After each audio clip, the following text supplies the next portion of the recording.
Hey, it's Coach M. As you know, I'm here to give you the best tools, tips, and strategies so that you can have a kick-ass life. Not just a mediocre so-called life. I mean a life where you are unapologetically you, confident in who you are, where you're going in life, and you know exactly how to get there. Today, I'm going to show you the 3 steps that you need to take to achieve any goal and get real results for yourself.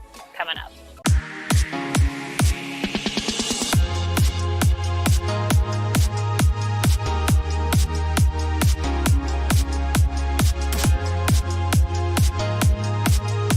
Before I show you the 3 steps that you'll want to start today so that you can achieve anything, do me a huge favor and hit that subscribe button for me. I'm on a mission to get these powerful tools and strategies on this channel into as many people's hands as possible. Wouldn't it be incredible if we all could live from our best self? By hitting that subscribe button, you're actually making it possible. Thank you. Okay, here are the 3 steps for achieving any goal. First step, you have to decide right here, right now, to eliminate 3 words from your vocabulary. When it comes to your goals, you have to pretend that these 3 words don't exist anymore, or you're banned from using them. Those 3 words are mistakes, failure, and can't. There is no such thing as mistakes and failure.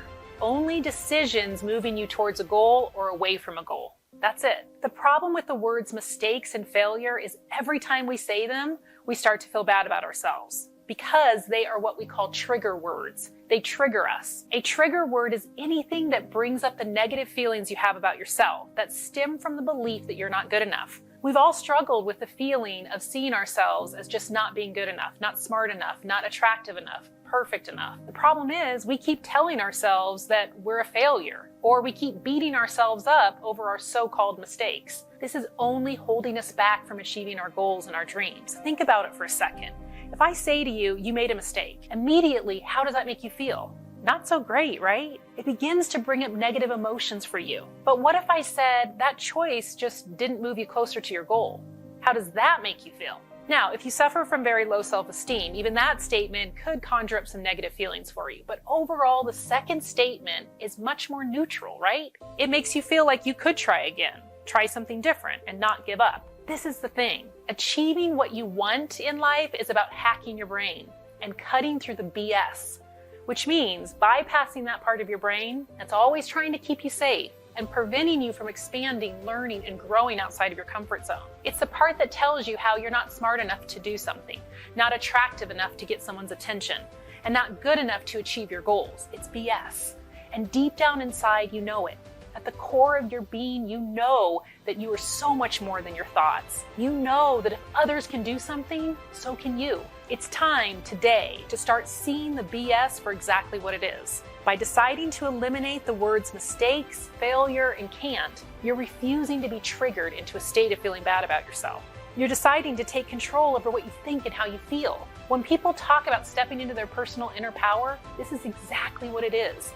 It's taking control over your brain and not letting your brain take control over you. As you know, your brain is a tricky little sucker though. As you start to move towards your goals, it'll try to tell you how you can't do it, how you're not smart enough to pull it off, you're not capable. So whenever that happens and whenever that word can't comes into your mind, you have to have something you say to yourself that cuts through the BS, and you have to replace that negative thought. A powerful phrase that I recommend is to say to yourself, if others are doing this, I certainly can too.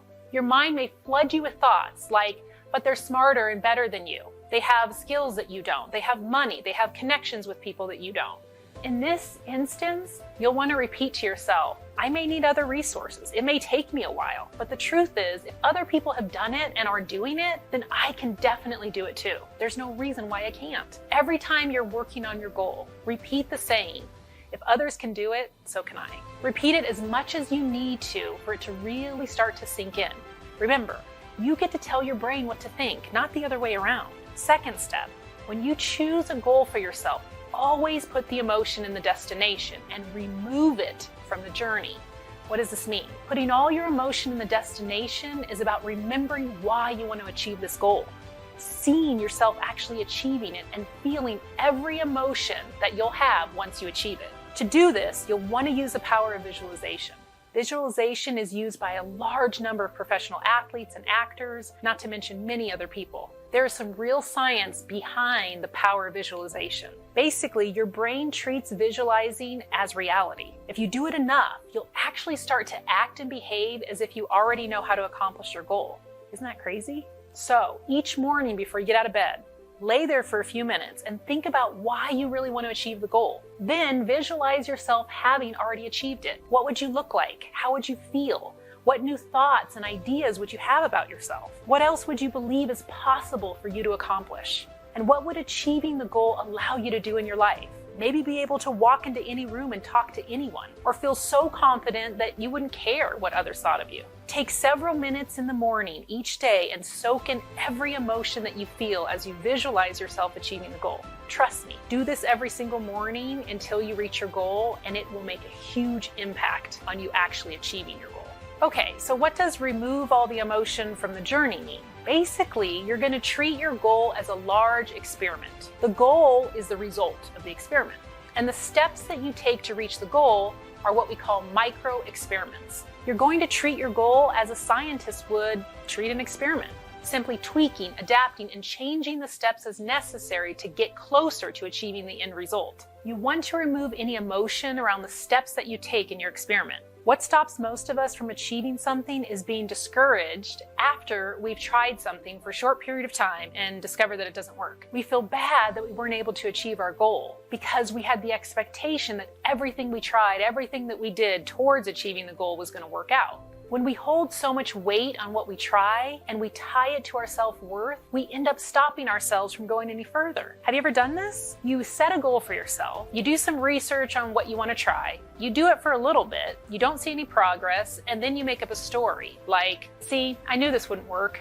I knew I'd suck at this too. I'm hopeless. I'll never be able to do this. In this moment, you just defeated yourself. And all because you were thinking every step that you would take, every micro experiment that you tried was going to work out perfectly, was going to get you closer to your goal. Of course, it doesn't work this way all the time. A scientist doesn't believe and expect every single thing that he or she does in the lab to always 100% of the time work out and move them closer to the end result, right? They hope it will, but they don't assume anything. The scientist tries something. They observe it, evaluate it, then decide how to add to it or change it altogether.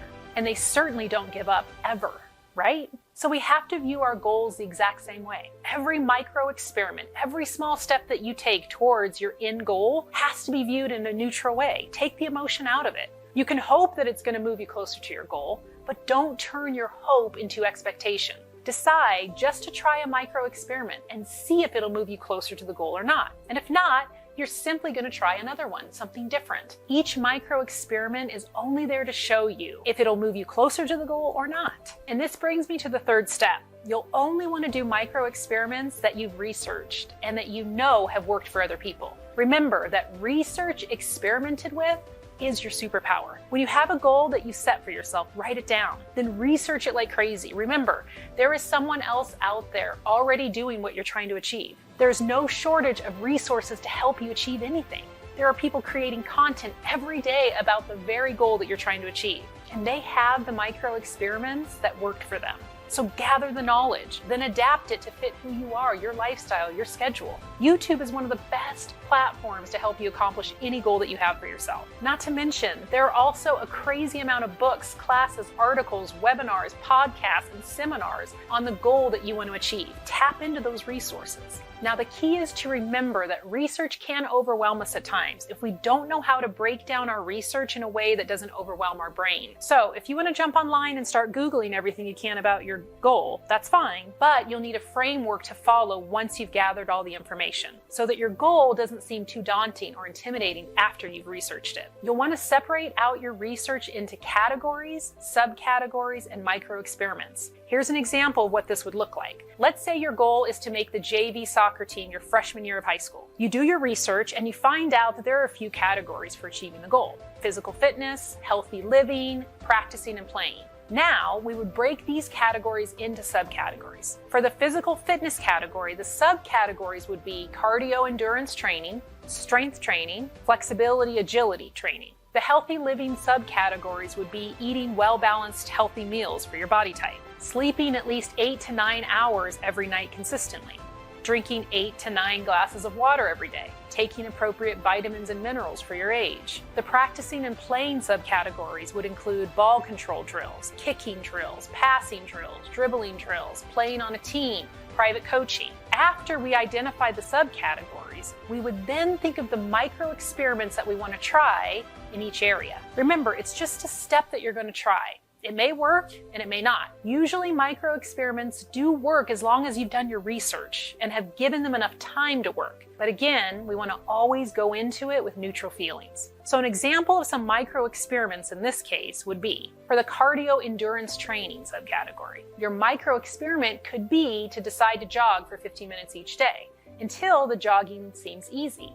Then you can increase your time, 20 minutes a day, and increase it from there. Or after the jogging for 15 minutes a day seems easy, you could try a different micro experiment altogether, like doing a high intensity interval training workout each day for 20 minutes, or something like that. For the subcategory kicking drills, a good micro experiment could be to walk to the park 3 times a week and practice kicking the soccer ball at a specific target or through the goalposts. You could measure if it's working or not by seeing if after a couple weeks you're able to hit the target with more accuracy than you did when you started. The key here is to decide when you'll do your micro experiment and to actually set an alarm, put it in your phone to remind you. It's super easy to let everything else in our life get in the way of taking action on our goals. But the only way to achieve anything is by taking action, determining if that action helps or not, and then taking more action. So remember, eliminate the words mistake, failure, and can't from your vocabulary. Decide to call out the BS in your mind when you see it. And every morning, think about why you want to achieve your goal and visualize yourself achieving it. And look at your goal as a large experiment that you won't stop until you've reached the end result you're after. Research your subject well and create micro experiments based on your research and experiment with it, tweaking, adjusting, changing as you need to, but never giving up. If you do these 3 steps, I guarantee you there won't be a goal or dream that you won't be able to achieve. If you'd like to see content on this channel for a specific topic, please let me know in the comments below. If you enjoyed this video, please give it a thumbs up. And if you want to see more videos like it where I give you the tools to crush it and take your life to a whole new level, be sure to hit that subscribe button down below and click on the bell icon to get notified when I upload a new video. And I upload videos weekly. Just be you, be awesome, and I'll see you in the next video.